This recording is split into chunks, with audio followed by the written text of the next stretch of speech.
Hey folks, welcome back. This is Lucid. I'm here with Sakane, Hello, everybody. and we're jumping back into this new casting game. It's turn 34, and again we are infiltrating capitalists, so that will be at the top of our message screen every time. I think we've looked at all the score graphs. We did that last episode, right? Yeah, we had to split it up, I think, between two episodes. Maybe now we'll have a more complete view if we take a quick look maybe at the end of the episode. Yeah. Where do you want to start? Well, if I remember correctly, because it's been a little while since we did the last episode, things were heating up between Atlantis and Raga, Right. and in the whole Satis area. That was a pretty... Let's check this out. So, okay, here's Raga just attacking some PD. I think we know how that's going to go. Yeah. Here he attacks some more PD. And actually, I remember that Raga had had some pretty good success against Atlantis, Right. who was fighting in Heat. Heat. Yeah, against a Ragan Doomstack. So here this is interesting. We've got basically just essentially the Kalem version of Raga. We've got some Kalem dudes. Versus a smaller group of Atlanteans, and it appears to not be cold. But Kalem guys kind of suck. And unless they really outnumber you. Get some elementals. Elementals get minced pretty quick by Atlanteans. Yeah, it's a... Thunderstrikes, though. I mean, there might be overwhelming numbers, but if this had been attack rear, it would have been even more terrible. Because Atlantis's cap-only mages in the back are pretty... Yeah. I don't know if he scripted attack rear, but you can see who brought the superior troops to the fight. Yeah. But what he should have done, Atlantis, is should have had some guys on guard commander. I mean, he does have some. There's a few. But the commanders aren't all in the same tile or near. One problem putting them all near each other is, especially if you're worried about Thunderstrike, like having cap-only mages near each other will sometimes draw Thunderstrike aggro. Yeah. But maybe adjacent, or I don't know. Just a moment, I'm gonna pause. What's up? Sorry, I just have Okay. something here. Just a minute. Okay, I got your back, Sack. Okay, so... Alright, sorry about that, guys. Yeah, for them it was just a second. Yeah. Okay, so we had a battle here where Atlantis wins. Pretty handily, actually. I mean, this is these guys are not exactly ultra cheap. So that's probably a little... Okay, not that expensive. It's like 1,200 gold or something. But Atlantis lost almost nothing. But that's coming on the back of some pretty bad defeats over here. Yeah. So I think that covers this arena, right? Okay. Well, yeah, that's between Atlantis and Raga. Now, anything in the Droman Satis department? Joman and Satis. I think he's still sieging down the cap. Yeah. This is the last non-cap province, and then, yeah, a bunch of guys in here. So Bogoroos has moved in over here to... Oh, man. Ooh. So Bogoroos grabbing an extra piece of land here from Satis, which makes sense. Implementer Axe. Interesting choice. Fear and Pillage, okay. And this is just a bump, I think.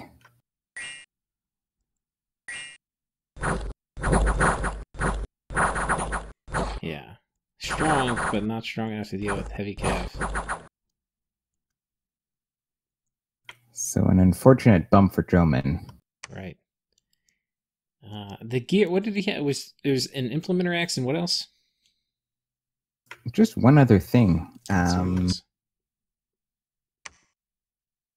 Like a miscellaneous item, I think. Oh no, it's just this pearl. Yeah, so just the weapon. Okay. So, yeah, this is not too much happening over here, and then... I guess we can segue into Bogoroos. Yeah, let's do that. So, got a battle here. Agartha attacking... Okay, so... So he moved off the castle here to the west. Right. And the things that have kind of changed is that Bogoroos, instead of going for Agartha's cap earlier, decided to make a play for each of the forts. Yeah. And he took this one, and you can see he's expanded down here. But anyway, the cap is still left. Yeah. And he failed to take the eastern one. Right. I don't think he tried, actually. I think he was on it and had it cracked, and then I think he was like, yeah, I'd rather not. Yeah, I remember one battle there where he lost something, but it wasn't that was huge a while ago, commitment. I think, like 10 turns ago or something. Maybe, probably not 15, probably like 8. And that did it happen last turn? Am I misremembering?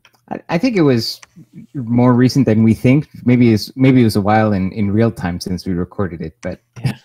I don't think it was that long ago in game time. I think, but this army was the army that was on it a second ago. Yeah. And he Or maybe it was dodged. first. Yeah. There was another time it was on it, and then it died. Could be. Yeah. I mean, still, Bogoroos is still in a good position here to clean out the rest of this of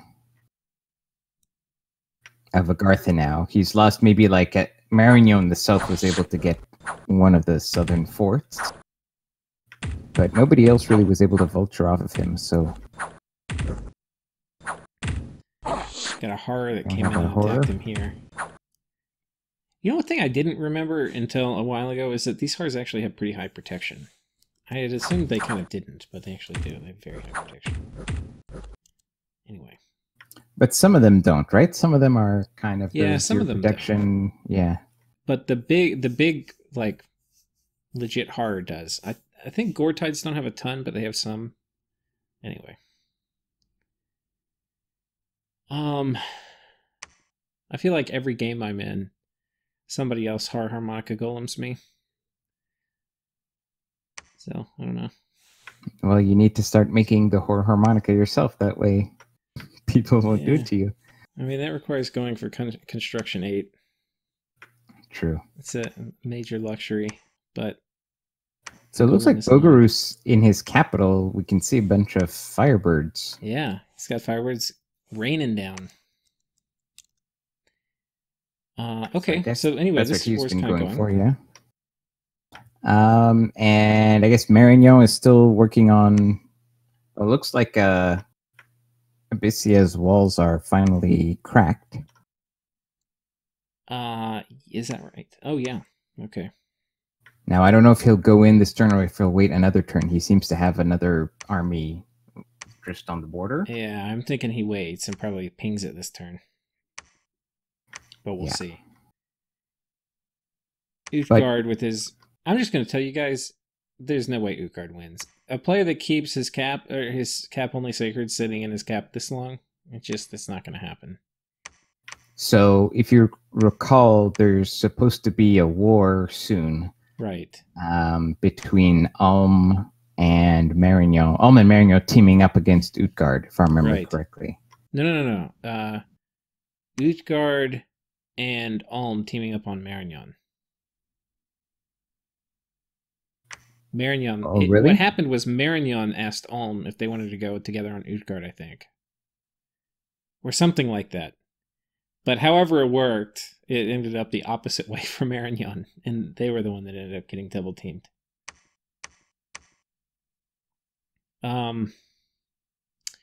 Okay, so that's that.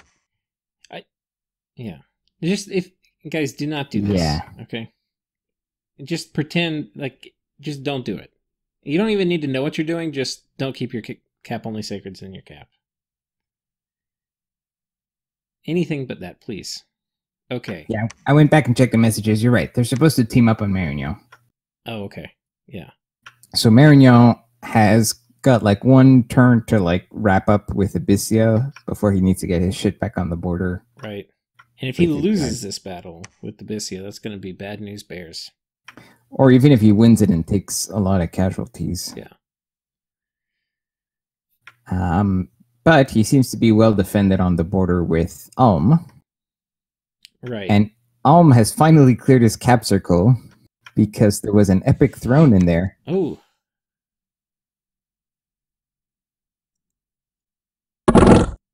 Bunch of pigs. Oh, heaven. The wolves running out. Some hot wolf on pig action. What are his burning dudes? I think it's fire shield. Or no, astral shield. Oh, fire shield. How does he have fire? Oh, just cast it. Yeah, let's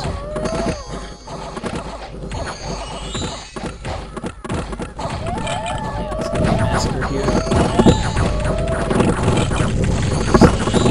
Yeah, because the pigs are only size 3, the cavalry are kind of immune to the trample. So that's a good matchup. So the final report here just lost some wolves. 3 Black Templar. He waited so long to take it. Probably could have taken it earlier, but yeah, I feel like in hindsight we were worried about like the Rangers and Wolves getting smashed by the Boars, which I think is true. But all he needed was a critical mass of Templars. Yeah. And they can kind of kill Infinity. And Boars. He's got a lot of these Ghoul Guardians too, which are going to be pretty good versus a lot of different threats. Yeah, perhaps not against Marignan, but yeah. Yeah. We'll Against see. Marignan, they're a little bit of a liability. Well, not really. I mean, like, even crossbows, I think they're pretty hard for crossbows to kill. I mean, not as hard as Black Templar, because they've got shields, but... Yeah, they're kind of heavy infantry without shields. I mean, they're kind of what crossbows are designed to kill. But they're good units still. Kind of. I mean, let's do the math real quick. I think they're over a threshold. So if we look at Marignan... Well, Marignan's crossbows are just regular crossbows, right? So yeah, I just want to double check. So 11. So it's going to be 11 piercing AP versus where's like 18? 22. Yeah, so 11. So it's chip. You're getting chip damage every time. You do 0.4 is what we're left with. So it's going to be like 9-ish. 8-9 protection. Yeah. Well, yeah, 9. Yeah. So 9. 11 versus 9. Yeah, okay, it'll be doing 2 a pop plus DRN. So now they have 16 hit points. They're a little tough. Yeah, it'll take a few hits, but it'll get through. So okay. I was thinking it would be if they had a little bit more. Like if you get Legions of Steel on them, then all of a sudden they get way more. Or not way more, but actually probably, yeah, way more resistant. Because it's going to be the difference between like 2 plus DRN versus like 1 plus DRN or 0 plus DRN.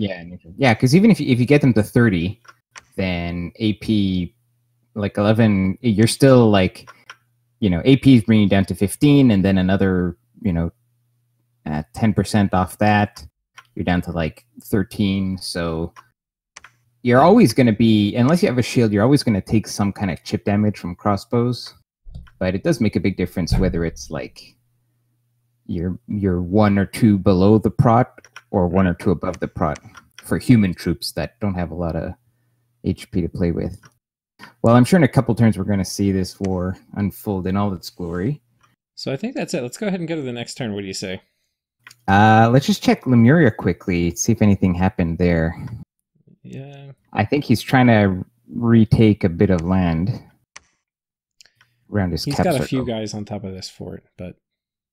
Oh, which is Gath's only wasteland. Right. Gath still has some giants up here, so I don't know if he's going to be able to get away with that, but we'll see. Okay, so let's go ahead and go to the next turn. Turn 35. And we'll pick back up with Lemuria. Oh, there's not much going on. We might be able to do 3 turns an episode. That would be nice. Yeah. Yes, so nice in Lemuria... Ooh. Oh, God. Gath decided to end it. Okay, Gath's gonna make a pass. Now, okay, you played Gath, or you're playing Gath right now. So, about how much siege strength should we expect from this many Gibbers? Well, I actually don't remember off the top of my head, but I guess they're like 2 or 3 each, right? Is that it? I guess we can check this way. Gibber. 4 each almost. So, let's say 60 times 4 plus 20. So that whole army is maybe 200 to 300. Yeah. So he's probably just barely not cracked it. Yeah. What do you feel about this? Do you feel like this is going to be able to take Lemuria, or do you think Lemuria is going to be able to kick this off? No, I think this is going to murderize Lemuria. You think so? Yeah, because I think he doesn't have... Well, I don't know what magic he has researched, but I think the... like, these giants, remember, these are like quickness... Yeah, they're quickness regen. They're quickness regen, and they have built-in magic weapons. So they're going to be incredibly killy. But they only hit once. Well, twice because of quickness. Well, yeah. But I mean, it's not like the Anakites or whatever. They have the horn attack too. I think. Yeah. But so I think, so the issue would be if Lemuria still had a large chaff army, then he could actually fatigue out the giants. Okay. But I don't think there's enough little ghosts to fatigue out the giants. Lemuria's I think if they lost, it wouldn't be fatigue. I think it'd be a mix of apostasy and fear and people getting paralyzed. Yeah, I mean, look, all those things are possible. Apostasy is certainly an issue, but they have high magic resistance. I guess what we've seen so far from Lemuria in these last few, as Lemuria's been on this deathbed, what's given it some success at pushing back, both against Raga and against Atlantis, were like the Centurions. Right. And the Centurions are not going to hold up against quickness gibbers. Let's see. I'm sure we'll get to see that in a turn or two. Yeah. Now, my money I think this is, I'll just go on there. I think this is not quite critical mass. Definitely not for storming. Yes, I was just going to say that. If he's storming the fort, then that is a potential recipe for disaster. That being said, with quickness, they might be so fast that they can actually get through if he scripts them like way up front and just attack, they might actually make it through the gates. And the other problem actually that Lemuria has is that its ghosts, being ethereal, they just kind of walk through the walls and will go get themselves killed on the other side of the walls. Yeah. So it's not quite like Airmore or something like that where you can really exploit the funnel. But yeah, the storming the fort is maybe a different can of worms. Okay. So let's see. Atlantis has decided to move his army back. I guess he got word that there were some Zedaeans heading south, and he was like, and maybe it's getting a little too hot. Maybe it's a little too spicy, right? That heat 1 scale is scaring him off. And then these Zedaeans coming out here. Now, I'm kind of thinking, light. Well, I guess he's worried about if all these Zedaeans come, then he couldn't take it. But if it was just a light raiding squad, these guys definitely could kill this many Zedaeans. Yeah, but Atlantis wouldn't be able to know, right? Well, I mean, he should know that these guys are busy sieging down a fort. Yeah, but I would, if I were playing Raga, I would totally be willing to hop off a fort to go kill a big Atlantis army for 1 turn, I mean, maybe. But, I mean, you put yourself in Raga's shoes, take a fort or, take a wasteland with your whole fucking army, Right. I don't think I would have done it on this turn, but that begs, from Atlantis's point of view, would he have been better off, with either a PD dump or fortifying that wasteland province? anticipating that Raga was going to attack it. I don't know. Barbs are not bad. I would do a little, not even Actually, a PD yeah, dump. I would barbs just do are a little good, bit actually. of PD, and then he obviously has more troops now because he's been recruiting. Mm-hmm. But I think probably like 30 guys with a bit of skelly spam with like 15 to 20 PD would have wrecked these guys. Barbs are certainly like we don't know the exact details, and it's possible Atlantis, just in terms of logistics, couldn't really put together something to go in that province. But if you can, barbs are a great PD type to do a small PD dump with. Yeah. Especially against... if you support it with other stuff. Yeah. You need to have some extra commanders and stuff like that. But otherwise, things are... I mean, there's some raiding back and forth going on, but things aren't changing too much on that front. But looking really good for Raga right now. I mean, they're just... I'm pretty sure they're the biggest. Let's take a look real quick. Provinces. Oh, well, we can't see. Okay, Atlantis has been coming down. Every bit Atlantis has been coming down. Raga's been going up. So Raga's probably like... they're probably tied right now, Raga and Atlantis. Yeah, they might be tied, yeah. It's kind of interesting, position 1 and 2 tied. Yeah. I think Bogoroos was that other player that was up there, right? That would make sense. Yeah, let's check. Yeah, Bogoroos. Bogoroos might actually be position 1 right now. Yeah. Man, if Bogoroos wins... We've been saying it since the beginning, but yeah, we're excited about that. I'm going to have to... I'm going to make a commitment here, Zach. If Bogoroos wins, the next game I play in that I have a shitty start position, I'm going to shut my mouth. Rather than just bitch constantly. All right. Well, you guys are going to have to wait about a year on YouTube, because I know of a few games that we're playing in right now that I've heard you complain a lot about your start position. So yeah, those ones we're going to continue, but in the future can do it, man. Yeah.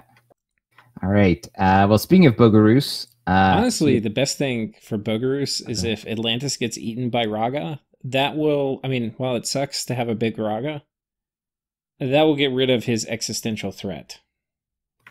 Oh, yeah. Which is... absolutely. No matter what happens to Atlantis, I mean, no matter what Bogoroos does, the fact that Atlantis can just, like, wreck him in this area. Yeah.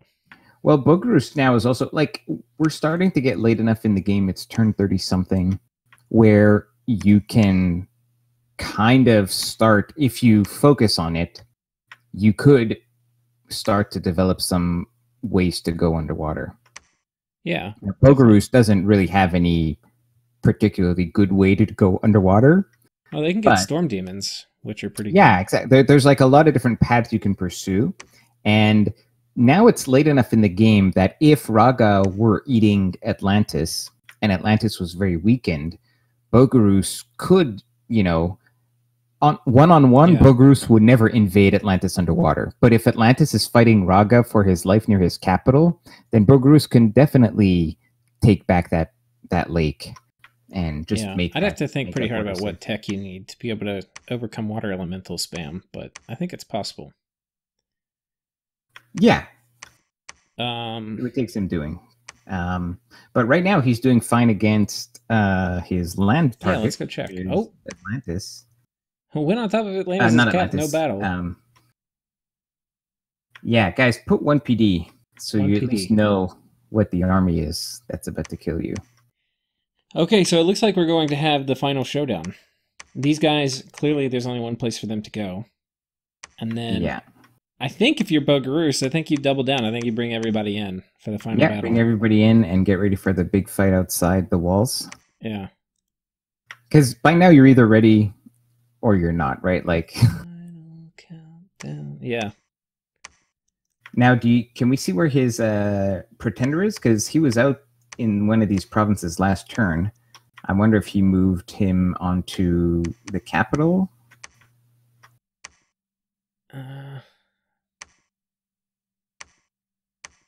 No sign of him.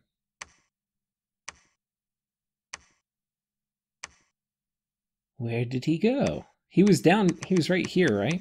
Yeah, somewhere near there last turn.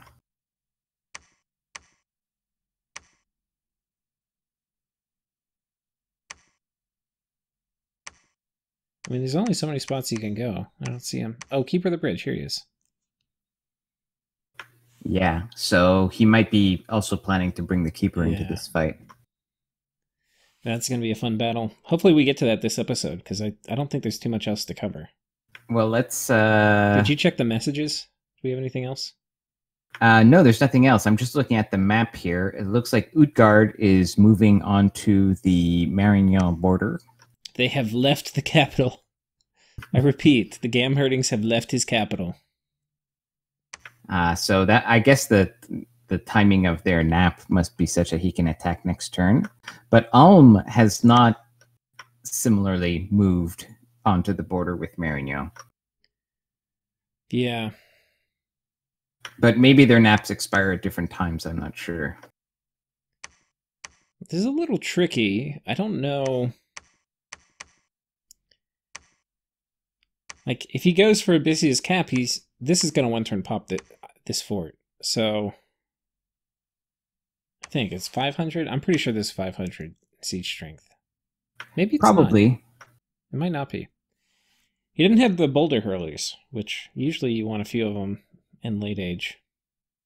But right now, I think as Marignan, you can afford to... I mean, it's not the ideal situation, but if you really want to finish off Abyssea, you can let, for Utgard to go onto that fort and then storm it. That's 2 turns that big Doomstack is going to be busy doing that.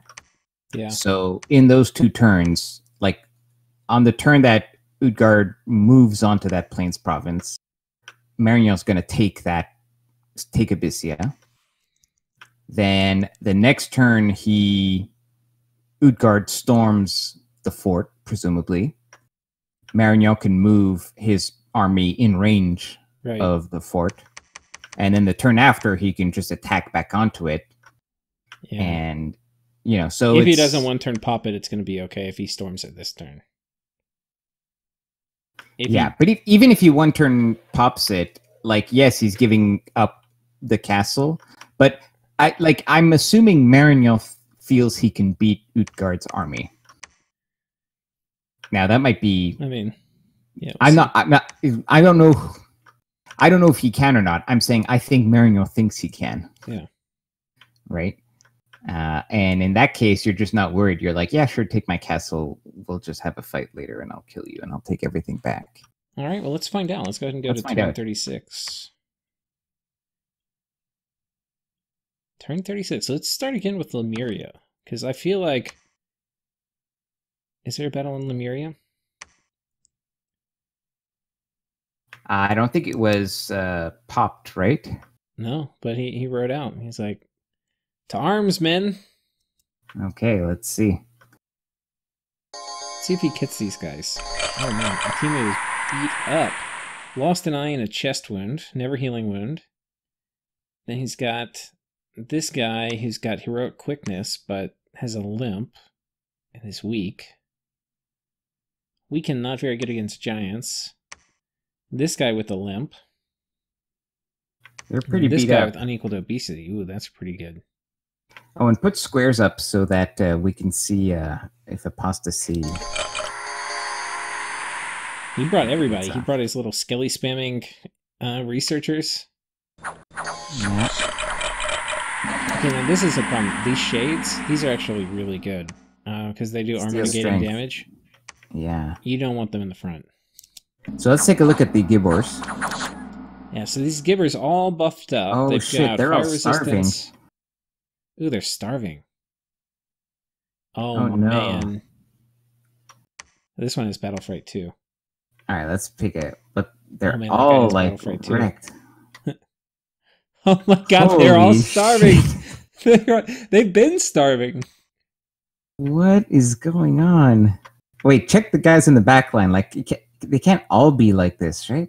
Oh my god. Oh my god. All right, well, everything I said about these Gibbors going to wreck stuff, ignore that, because starving, weakened, diseased Gibbors are just not going to cut it. No, just the morale, they're just going to rub some fear. There are a lot of them. What's their average morale? 12, 13, 6, 8, 7, 7. It's like human average morale's like morale. 10. That's not insta-roll. No, but like... But look over here. Look where the consoles are. Oh, converted. Oh, but the converted guy gets wrecked. Yeah. Here's a console here. Oh, some are routing. You can see the ones facing the other they're just direction. routing. Because they're in such bad... Now, okay, the script is also terrible here. Let's be real. But these consoles are not dying very quickly. Like, this guy's holding up like a damn boss. yeah, because he has awe, and these guys have 8 morale. Right. I guess that's a synergy I never really actually spent time to think about for Lemuria, but if you catch an army starving on your lands, then awe is actually even better. Yeah. And, like, in Lemuria, if people are invading you, they're going to be starving a lot. Look at that. Oh my god. Alright, so this is something that we didn't really anticipate, but... okay, well, actually, so first of all, Well, I think it's really... I was saying that the consoles are pretty strong, and that they hold up surprisingly well, too. Yeah, but I mean, they they're held holding up... up a little better than I thought due to the starvation, but... Yeah, this is all... Well, okay, there's 2 things here, I think, for Gath. Obviously, starvation is killing it. Because, so, if you guys noticed, during that whole fight, there were only ever, like, 10 gibbers actually fighting. Right? And then, because even though there were, whatever, 60 gibbers, there was a block of them, like, 5 or 6 giants deep. And so, it was only ever the 5 giants deep. Let's watch it again. Whoops. Let's see.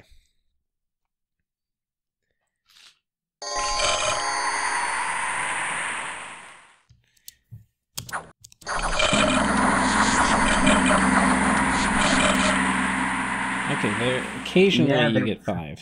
I mean, you get 5, 3 on the edges. But this, okay, now we're in like the meat of it, and now it literally is 5 giants deep. oh, they're 4 giants deep.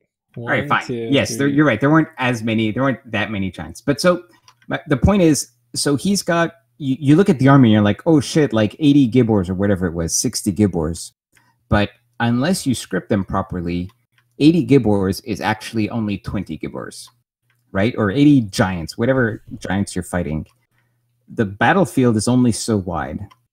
And so typically you only have like 10 to 20 giants fighting on the front line. So the first thing you need to do is you need to have them on a line. It could be a double line in the middle. And you need to have blobs on the north and south on attack rear to maximize the chances that your giants are actually going to wrap around the enemy. That's the first thing.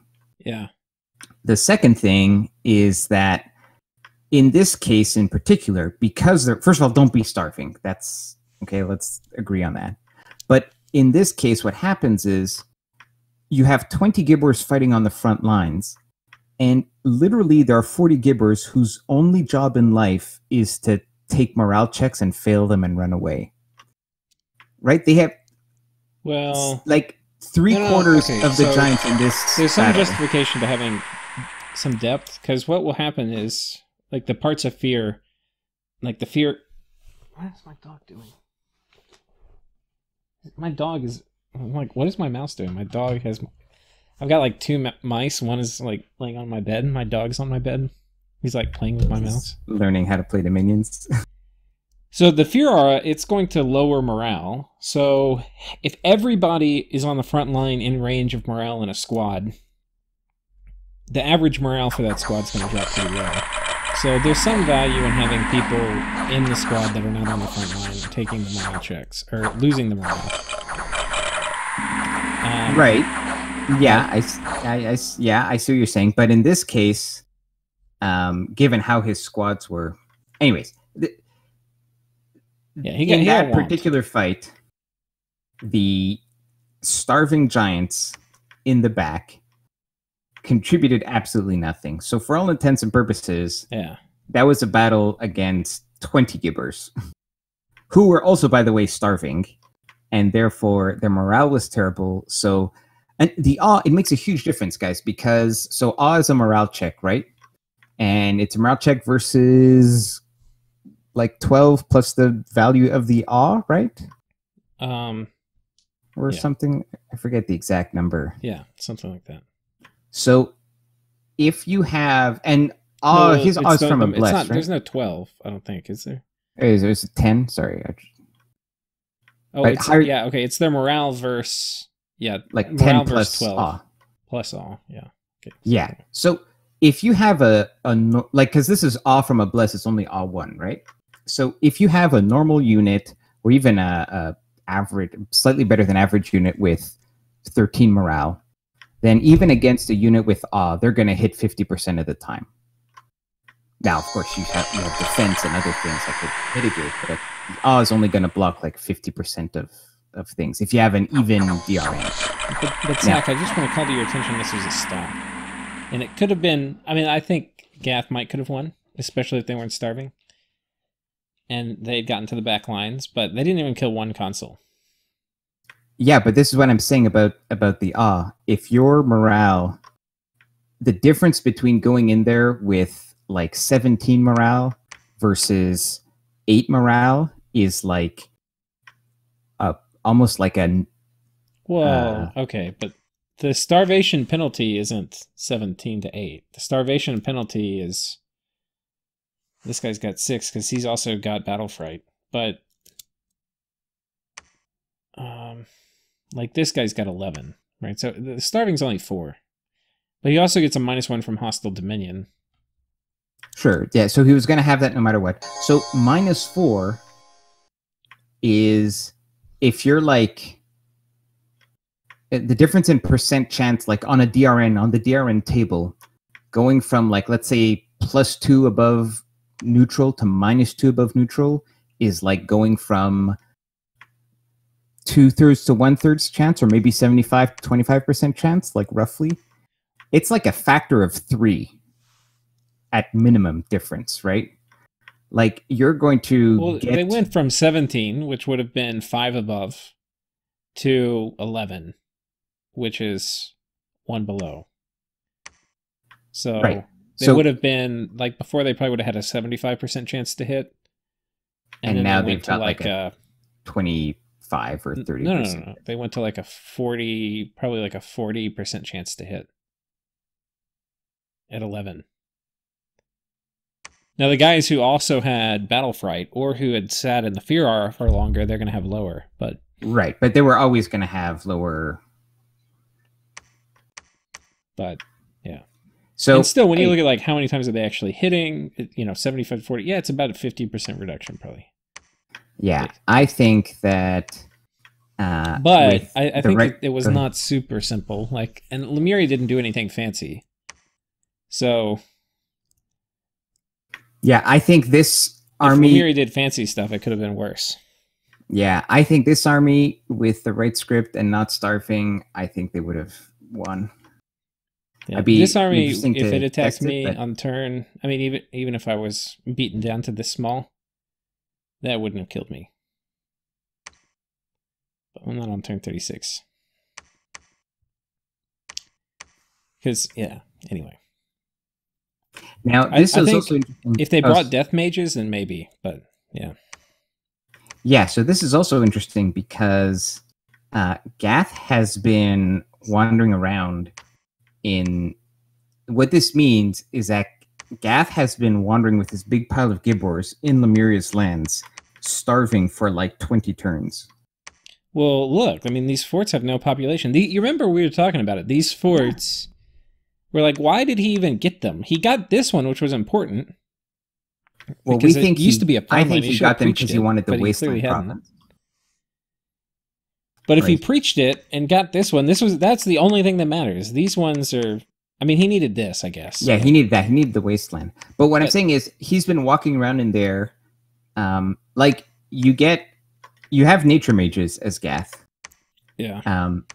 And so there are things that we can't see here as we're observing, but this is something that only now we can say, because only now do we realize that it's something that Gath has overlooked. Right. But you have to make food items if you're going to go fight Lemuria. And he had to have done that like 15 turns ago because, I mean, we've been criticizing, the choice to go after Lemuria because we don't think the lands are worth that much. But I do understand the need to get the Wasteland as Gath because he had a weird start location that wasn't Wasteland. Fine. So if we say that even though it's going to be worthless, we absolutely need the Wasteland, and therefore it is the correct decision to go after Lemuria, suppose that's a given, then how do you go about doing it? Well, you're going to starve, and so you have to plan ahead and you have to build those items. And if you don't, this is what happens. Yeah. Like, So, yeah, let's move on. So, interesting, this fort is also cracked. I don't know if you noticed that. Yeah, so potentially Lemuria is going to double up on their fort count. Well, he did build a lot of forts for everybody else, so it's only fair that he gets a few of them back. It's only fair if he gets one of them back. Raga takes this back. And nothing... I don't know what Atlantis is thinking about this fort. It looks like he's mentally given up on it. Could be, because that army had been sent to fight Raga. So now Oh. Yeah. Raga storms this Sitis fort with a whole pile of Zaydans, and there's nothing much here, because Sitis lost the army that was in here. Is it what? Sitis had lost the big army that was in this fort a while back. Right. So. So just watch the rain of death come down. Okay. Oh, actually, we were wondering what Atlantis is doing. I don't know if he pieced out with Raga or not, but Atlantis is attacking Joman. Ooh, spicy. Oh no, Ryujin. Ooh, but water elementals. You don't want to thug against water elementals. Oh, he was scripted. These Ryujin. This guy's not a thug. Oh, he's a light thug? Well, oh, he's a thug. I thought he summoned a water elemental. He did. Because this is... Okay, guys, if you're going to thug, don't thug and summon a water elemental. You have to pick. Because now he's all fatigued out.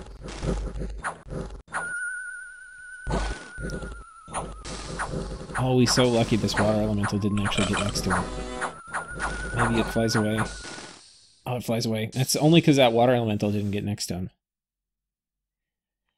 So the Ryujin flies away. How lucky. He lost some of the gear, though. Where else did he attack? Just here and here? Yeah, it looks like only 2 provinces. Okay.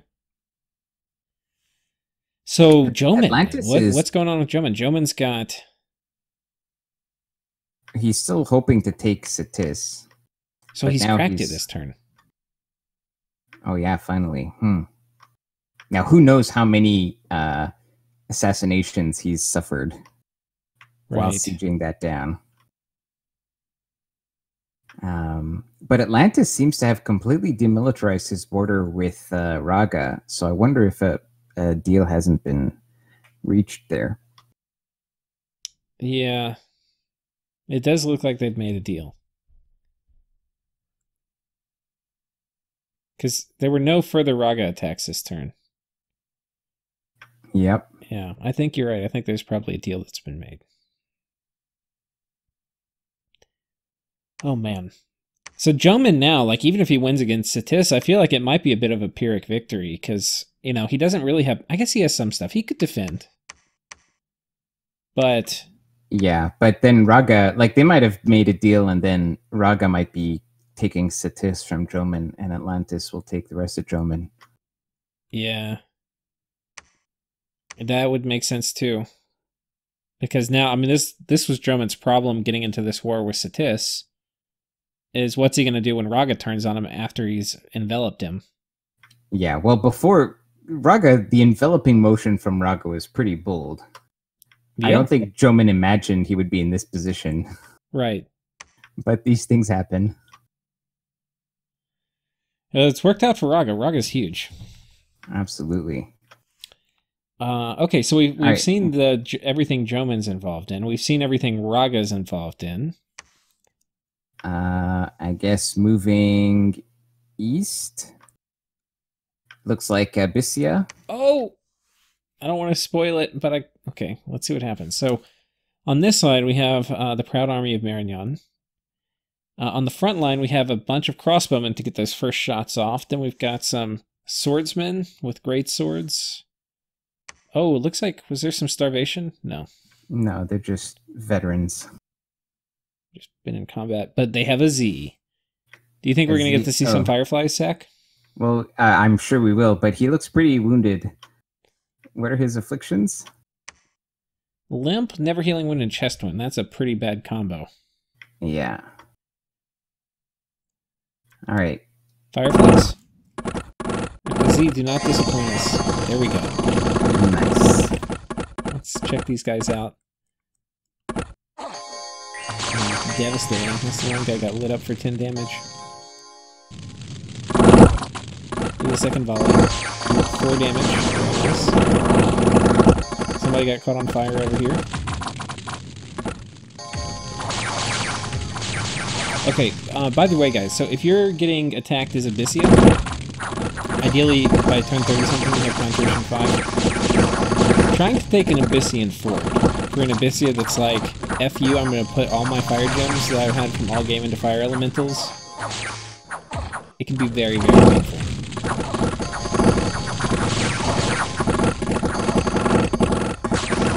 But no fire elementals here. Looks like Marignan has, I don't know if this was on purpose or not, but he's got Body Ethereal cast on a bunch of these soldiers, which is actually helping a lot, because they're, instead of going through the choke, they just walk through the walls.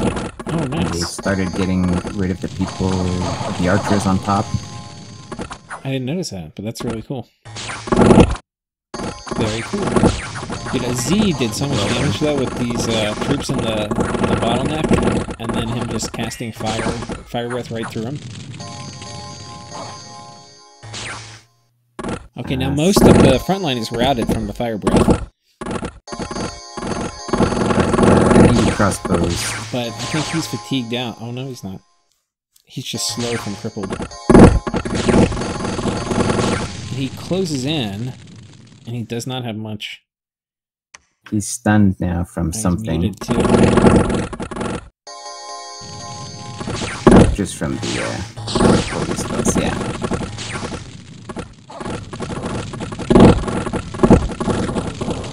Crossbow fire. Okay. So passes Abyssia. I think Abyssia technically still has a province north of his capital. Right. Let's see how many losses Marignan took. It didn't look like a lot. Not that many. Mostly they just routed the swordsman infantry with the fire breath. But you can see he did all the work. But fire elementals, they would have won that fight, I think. If he had these guys each do power or Phoenix power and then do like 3 fire elementals apiece, that would be like 12 fire elementals. They would have won that. Yeah. I mean, I think there are ways for Marignan to deal with fire elementals at this stage of the game, but he didn't bring none those. of those were really present. They would have gotten involved. None of those were present. So well done, Marignan. Now he's got to turn around and deal with this. That is a lot of angry Gam herdings. And oddly enough, he's got these Huskarls in the front.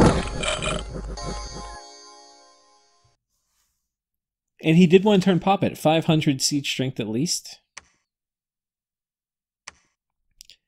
So there's nothing in place to defend it. It's been sacked. Yeah, but I think so. Okay, looking at those two armies, the Gamherdings I think have regen and like fire resistance or whatever, like magic weapons. It's a monolith. Do you think that those, 150 crossbows with, let's say a few reinforcements in terms of front line, is that enough to take on all those Gamherdings? That is a lot of Gamherdings. It's 99 Gamherdings. It's going to depend on what buffs they get. Right now, it looks like they're getting no buffs. Got a little communion. We got body ethereal, which means an alt 4. Okay, skeletons. So, So this is still a no buff army. None of that is. See, crossbowmen actually destroy Gamherdings. Yeah. But there's a lot of them. There's a lot of them, and I think there's enough of them that they could chew through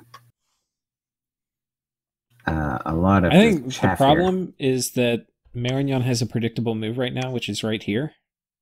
So I think you actually don't storm. I think you hit Marignon right here. I agree. If you had the scouting info, yeah, I agree. I agree with that move. And that would be because this army would get wrecked then. Yeah, I think if Marignon's you had army, like 200 or 150 front line to kind of hold up, or especially if you had your stuff buffed better. And I don't know what Marignon has, but I mean, 300 crossbow can definitely kill this. They need a little bit of time. Yeah, I think Marignon has to. If Marignon can consolidate, all their troops in the north there, they can definitely take on that Utgard army. Like, get all those cav, get all that stuff in his cap. Now in the south, Ulm still has not moved to militarize the border. He's moved his troops that just took that throne back north 1, but yeah, he's still kind of shying away from the border there. He's got this enormous pileup of stuff over here. You know what I'm thinking? I'm thinking he's going to sail over here and take this throne and just. This group, look, he only sail 1, right? Or can he go 2? I forget. Probably 2. I mean, it's Marignon. It would have to be.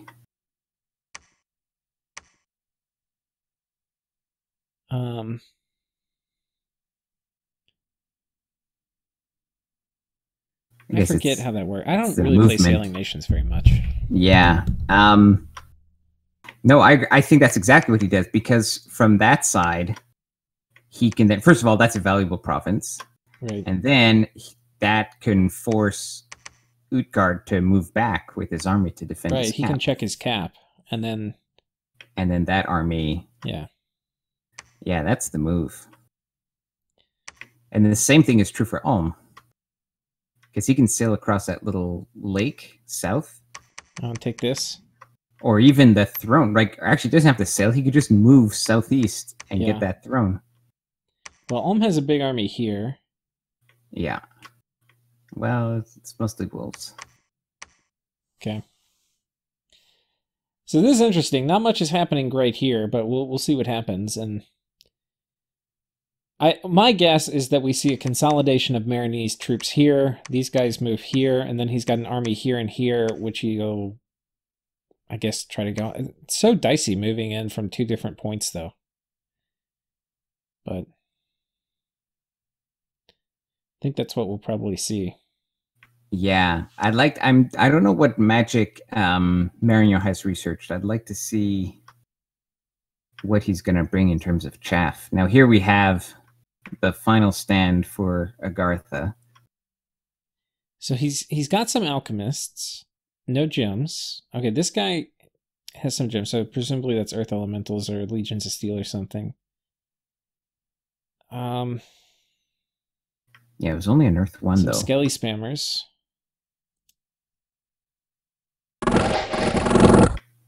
Just in terms of raw numbers, this does not appear to be enough to deal with Bogoroos.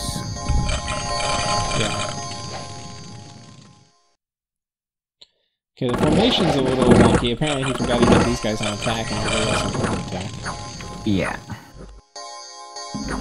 Look how many epochs there are, man. Look at all these epochs.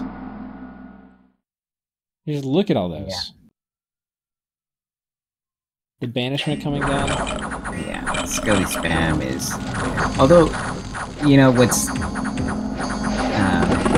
interesting is that even doing a little bit of Skelly spam forces all the eparchs to do banishment instead of smite. Yeah. Ooh, but there comes some smites. Look at this.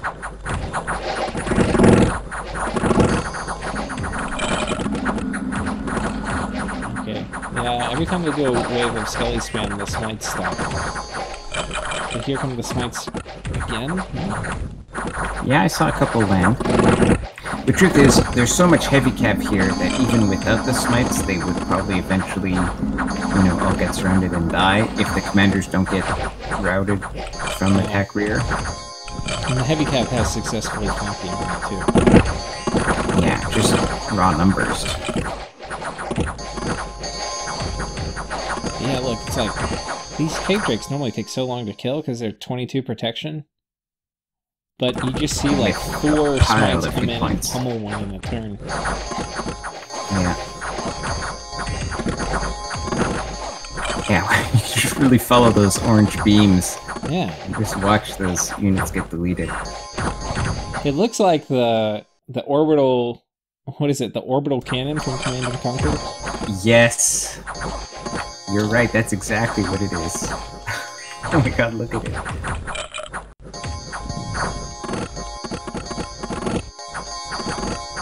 Brutal. All right, Zach. How many what percent of the kills do you think the eparchs got?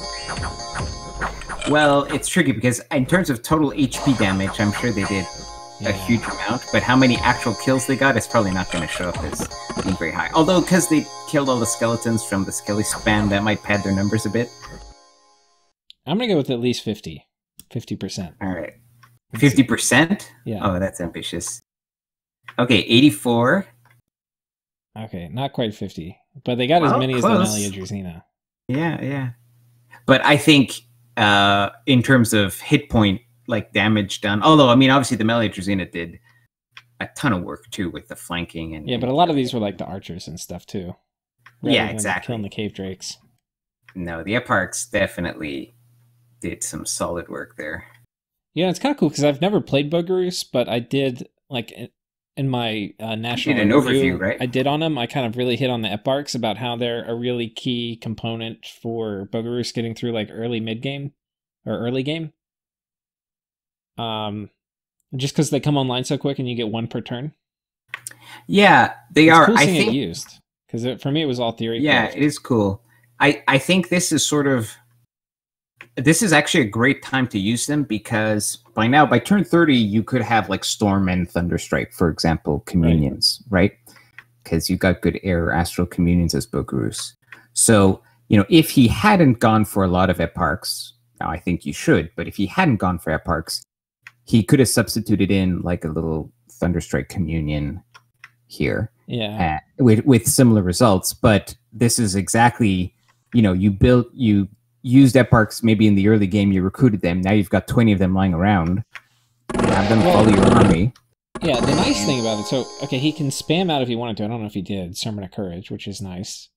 Then, it's super low fatigue. It's 5 fatigue every time you cast it, so... It's a very low fatigue spell. You could just keep spamming it. In some ways, they're superior in long battles to mages, but... Oh, yeah, I think this is like the inflection point, right? Where... Yeah. Like mages will get better because you have just spells get better as your research gets better. But the other thing is just bringing this many eparchs, especially in a battle versus Agartha, you basically are hard countering Skelly spam. Like Agartha could have had, now this isn't a lot of Skelly spam, but Agartha could have had 20 reanimators spamming Skelly spam. Honestly, yeah, you could have 50 reanimators. If you have 20 eparchs, 20 H3s. Yeah. Very like that's gonna shut down most of the spam, but it's not gonna win the day for you. I mean, it would have stopped them from smiting the cave drakes, right? The other nice thing is that you have 20 holy threes. You know, if Agartha hadn't fought him, he could just literally dom kill him and like like really 20 holy threes is a lot of preaching. Yeah. So that was a really cool battle. I enjoyed. That's a cool battle. Good final showdown. Now, there might still be something left inside. We'll have to see, I guess, next turn? Nope, not next turn. It hasn't been a turn or popped two yet, so... And I think that's it for this turn. Yeah, I think that's it for this episode. All right. Yeah, a lot of exciting things happening here. Looking forward to Marignon versus Utgard. Yeah, it'll be fun. We'll see you next time, guys. See you guys then.